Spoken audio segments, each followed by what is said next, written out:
The principle of consistency. The Prophet ﷺ says in famous hadith, أَحَبُّ الْأَعْمَالِ إِلَى اللَّهِ أَدْوَمُهَا وَإِنْ قَلَّ. The most beloved deeds to Allah are consistent even if they are small. One day, Alqama radiallahu anhu, he asks Aisha radiallahu anha, the Prophet's wife, he says, Ya al-Mu'mineen, O mother of the believers, كيف كان عمل رسول الله صلى الله عليه وسلم? What was the Prophet's deeds like? His actions, what did they look like?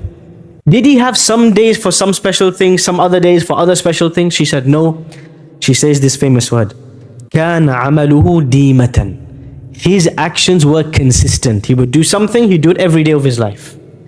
And this is where the concept of the wird comes in. You might have heard this word, the wird. Wird in Arabic refers to a portion of the Quran or a portion of dhikr that you never leave every day. What does consistency mean? There's a really good, we'll come to that in a moment. How do you build a habit?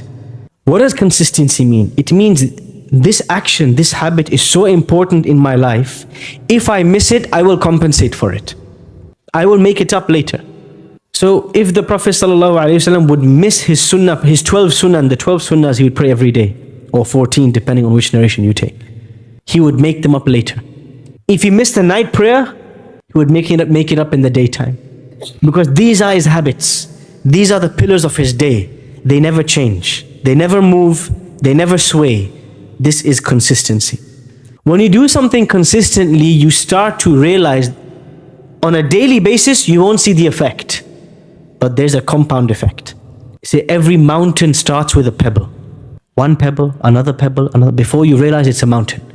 The Prophet ﷺ, this is how his worship would be, small but consistent.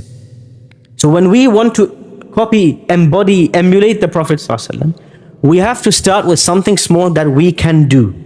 We have to be realistic. The Prophet ﷺ says, when he's giving advice about this, he says, take on board deeds that you are actually realistically able to do. فَلَنْ يَمَلَّ اللَّهَ حَتَّى تَمَلُّ. Allah doesn't get bored, but you might get bored. Don't overdo it.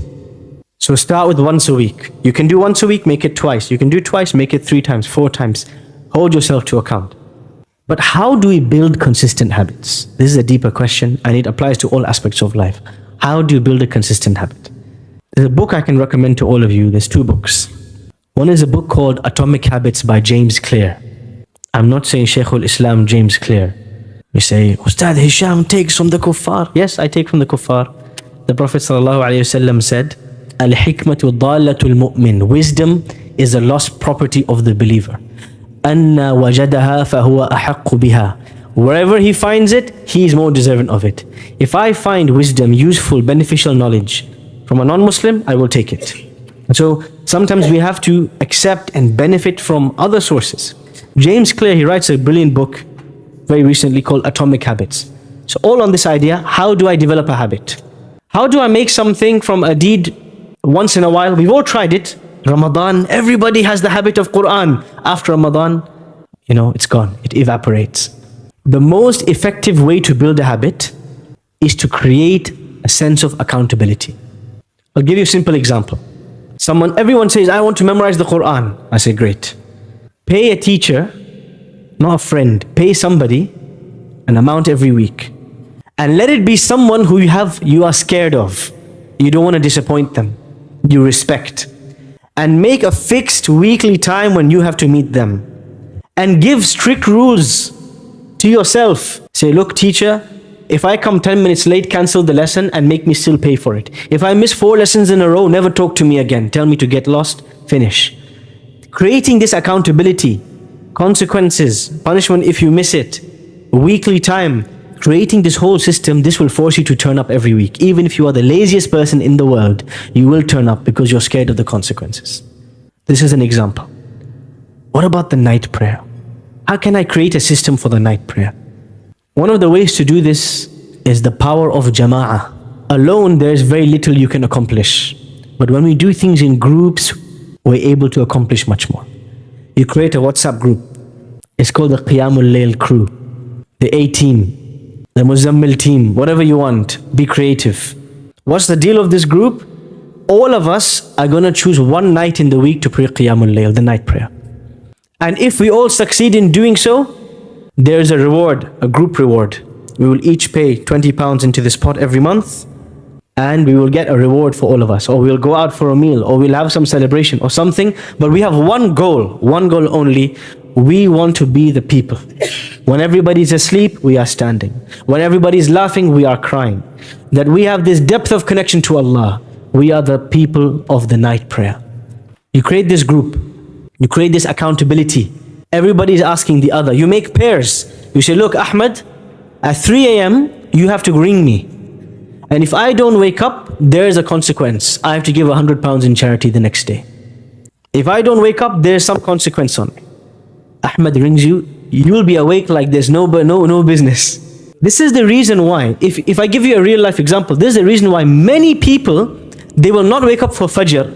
1 hour later, they'll be up at 8 a.m. for work. Why? What's the difference? Allah and your boss. Why we would wake up for our boss, but we're not waking up for Allah? Because there's accountability. We don't wake up at 8 for our boss, we lose the paycheck. We lose our career, we lose our job, we're seen as unprofessional. Maybe they'll strike us off, maybe they'll give us a slap on the wrist. So scared of the consequence, everybody's up at 8 a.m. Look at the rush hour traffic at 8 a.m. Look at the rush hour traffic at Fajr time. There's no rush hour because there's no accountability in this world. Create some if you do not have the fear of Allah, the love of Allah, that engine to move you to pray at night, create a system that will force you. A friend, partner, a teacher, a group, something that will force you to worship Allah. Whether it's reading a page a day of the Quran, whether it's praying the night prayer, creating a system where somebody else is going to hold you to account, this is what will help you succeed. And if it's learning Arabic or recitation of the Quran or a daily dua or adhkar, it always helps to do it in a group. It always helps to have a teacher, somebody you fear, somebody you respect. There are parts of the world in which this system has worked wonders. For example, Morocco. In Morocco, many of the masajid, every day at Fajr and Maghrib, they read one hizb of the Quran together. That's half a juz'. So every day, all you need to do is turn up. You turn up, you sit down, 20 minutes you leave, you've read 10 pages of the Quran. Start at the end of your day. Of course, there's discussions between ulama, between scholars, a valid difference of opinion whether we can recite the Quran in unison or not, etc., etc. But that's beside the point. Point is, when there's a group doing something, it becomes a culture, it becomes a habit. We'll give you another example from the Horn of Africa, from Bilad al-Somal. Many people wonder, what is the secret? What is the secret behind the Somali households producing huffaz like the Asian households produce sweets and gulab jamun? What's the secret? The Somali brothers say, someone's going to tell me, there's something, a system, a daily system that keeps them revising the Quran in groups. What's it called? Subh. You heard it right. What is this system? What do you guys do? Tell us the secret. We are masakeen, we need something like this. Tell us, what's the secret? You sit in a circle, everyone recites one ayah. Okay, perfect. So everybody recites one ayah every day. And this culture exists in many, many households from a young age.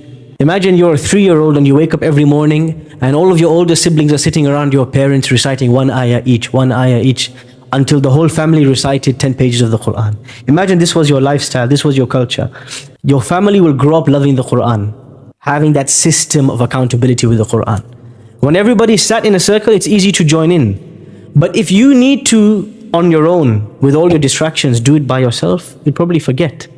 So it's really important. So these systems are there embedded in many cultures, many Muslim countries.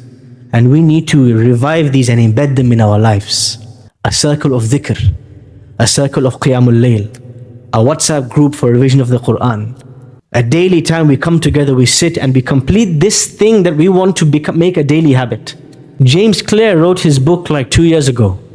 But the Moroccans and the Somalis were doing atomic habits from 700 years.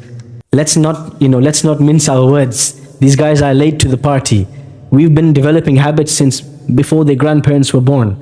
So it's important to revive this system, how to develop a habit. كان عمل رسول الله صلى الله عليه وسلم ديمة. The Prophet's deeds were consistent. And the way this consistency was preserved was through halaqat, through teachers, through systems that would force you to do it even on a day you don't feel like it. because everybody else is there. And so you need to turn up as well.